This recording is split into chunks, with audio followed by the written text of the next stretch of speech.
আমার সঙ্গে এই মুহূর্তে রয়েছে কৌশিক সেন। কৌশিক 2024-এ পাস আউট, তাই তো? এই মুহূর্তে কোথায় রয়েছিস? এই মুহূর্তে আমি রয়েছি মিৎসুই ওএসকে লাইন্স বলে ইনফরমেশন টেকনোলজি নামের একটা জাপানিজ কোম্পানিতে, which is in Salt Lake sector 5। Okay, so ওখানে তোর পোস্টটা কি?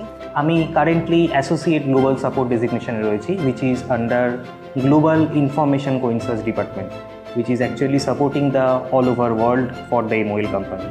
ব্রেনওয়্যার ইউনিভার্সিটিতে অ্যালুমনি হিসাবে ফিরে এসে অনুভূতিটা ঠিক কেমন? যে নিউ জয়নিস্টরা রয়েছে তাদের মধ্যে পুরোপুরি সম্পূর্ণ নিজের প্রতিচ্ছবি দেখা যায়, যে একটা টাইমে কয়েক বছর আগেই জাস্ট আমরাও এই জায়গাতে একই সাথে বসছিলাম, আমরাও নিজেদের বন্ধুদের মধ্যে এইরকম ডিসকাস করতাম যখন আমাদের কোনো অ্যালুমিনিসরা আমাদেরকে এরকম করে ইনফরমেশন শেয়ারিংয়ের জন্য আসতো। খুব অবাক করা বিষয় লাগে যে কত তাড়াতাড়ি 2 বছরের মধ্যে সময় শেষ হয়ে গিয়ে আমরা সেই জায়গা থেকে এখন ঠিক স্টেজের ওই পার থেকে এই পারে চলে এসেছি।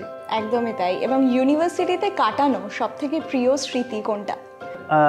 আমি সবথেকে বেশি যেটা মেমোরাইজ করব সেটা হচ্ছে, আমরা অনেকেই একটা কম্পিটিশনের পার্ট ছিলাম, স্পেশালি আমার কয়েকটা ফ্রেন্ডস নিয়ে 6 জনের একটা গ্রুপ করে, which was smart India hackathon.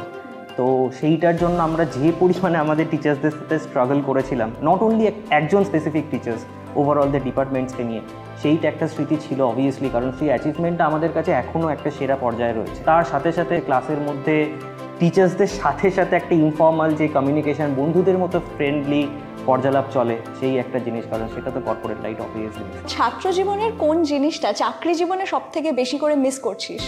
College শেষের পর বন্ধুদের সাথে একসাথে বসা। চাকরি জীবনে হ্যাঁ মেনে নিচ্ছে এটা যে অনেকেই অফিস কলিগ থাকবে, অনেকে হয়তো খুব ক্লোজও হয়ে উঠবে আস্তে আস্তে, বাট আলটিমেটলি এই জিনিসটা যে হঠাৎ করে বললাম চল ক্লাস শেষ হয়ে গেছে, কি একসাথে আমরা বসবো বা এখানে যাবো, কোথাও একটা আড্ডা মারতে গেলাম বা কোথাও শুধু চাটাই খেতে গেলাম, সেই জিনিসটা অত ওই ফ্রেন্ডশিপ লেভেলটা ঠিক কর্পোরেট লাইফে এখন অবধি আসে। ব্রেনওয়্যার ইউনিভার্সিটি তোকে চাকরি জীবনের জন্য কিভাবে প্রিপেয়ার করেছে? এই কলেজ যেভাবে স্পেসিফিক্যালি জব ওরিয়েন্টেড স্টাডিজ করায়, ফর এক্সাম্পল সেটা টেকনিক্যাল নলেজ হতে পারে, সেটা ডোমেন নলেজ হতে পারে, সেটা স্পেশাল স্কিলস হতে পারে like English communications and all, বা অ্যাপটিটিউড হতে পারে, এনিথিং, বাট তাদের যে স্পেসিফিক ফিচার্সগুলো, ফর এক্সাম্পল যে আপনি যদি বা যে কেউ যেখানে প্রবলেম ফেস করছে তাকে ইন্ডিভিজুয়ালি সেখানে ক্যাটার করা। ফর এক্সাম্পল কারোর ইংলিশ কমিউনিকেশনে প্রবলেম হতে পারে, কেউ কোনো স্পেসিফিক ল্যাঙ্গুয়েজে প্রবলেমস পেতে পারে, আমার নিজেদের ফ্রেন্ডসদের সাথে ডিসকাশন করা, ইনক্লুডিং আমাদের যে স্যারস আছে, ইভেন এইচওডি স্যারের সাথে ডিসকাস করা যে কী করে এই জিনিসটাকে ইমপ্রুভ করা যেতে পারে, অ্যান্ড কী এক্সট্রা ক্যারিকুলার অ্যাক্টিভিটিসের মধ্যে নিজেকে নিয়ে যাওয়া যায়, যেটা আলটিমেটলি আমাকে কর্পোরেট লাইফের জন্য বিল্ড আপ করাতে পারে, সেই জিনিসটা অলওয়েজ প্রোভাইড করেছে ব্রেনওয়্যার। একজন অ্যালুমনি হিসাবে এবং ব্রেনওয়্যারের প্রাক্তনী হিসাবে তুই নতুন স্টুডেন্টসদের উদ্দেশ্যে কি বলবি, তাদের কি টিপস দিতে চাস?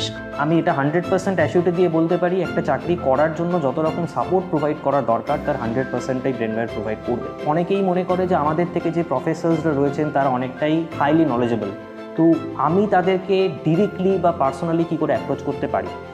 আমার personal experience in my department or anywhere, আমি এই প্রবলেমটা কোনোদিনই ফেস করিনি যে আমি আমার কোনো রকম প্রফেসর যে আইদার আমার স্টাডি টাইমের মধ্যে ছিল বা হয়তো সে আমাকে পড়ায়ও নি, আমি তার সাথে ডিরেক্টলি কানেক্টেড ছিলাম না, বাট ইন্ডিভিজুয়ালি তাকে আমার সাথে কমিউনিকেট করতে কোনো রকম কোনো প্রবলেম হয়নি। I will highly suggest for our Professor's because they might be in this teaching field for much and much time, but they has many experience in the industrial field also. তাদের কাছ থেকে সেই রকম informations always gather করাটাই I think সব থেকে better option হবে যে কোনো জুনিয়র হোক বা নিউ হোক তার জন্য।